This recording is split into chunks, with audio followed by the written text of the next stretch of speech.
মই আজি আপোনালোকৰ মাজত একেবাৰে চিম্পুল ৰেচিপি এটা শ্বেয়াৰ কৰিম বুলি ভাবিছোঁ আৰু আপোনালোকে চাওক।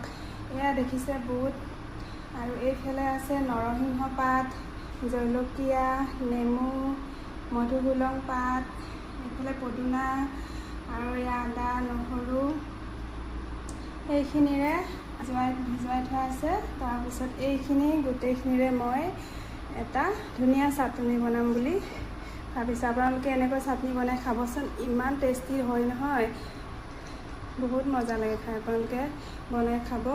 এয়া চাওক, এই নেমু এটাখিনি নিদিওঁ, এচিটা দিম, এচিটা কাটি দিম, গোটেইখিনি নিদিওঁ বাৰু। আপোনালোকক দেখুৱাবলৈহে মই বস্তুখিনি দেখুৱাই দিছোঁ আৰু চব।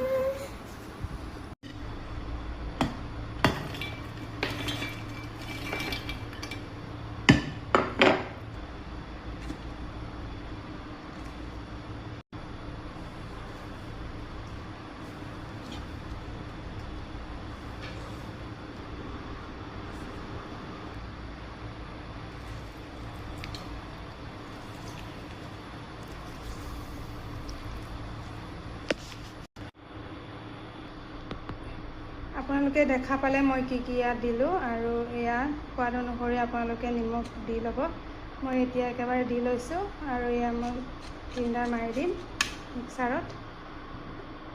তাৰপিছত আৰু আপোনালোকে চাই থাকক, ইমান ধুনীয়া হ'ব। দেখা পাইছে ইমান ধুনীয়া হৈছে পেষ্টটো।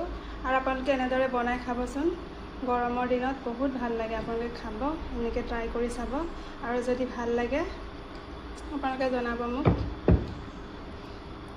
তো আজিৰ কাৰণে ইমানেই, ধন্যবাদ।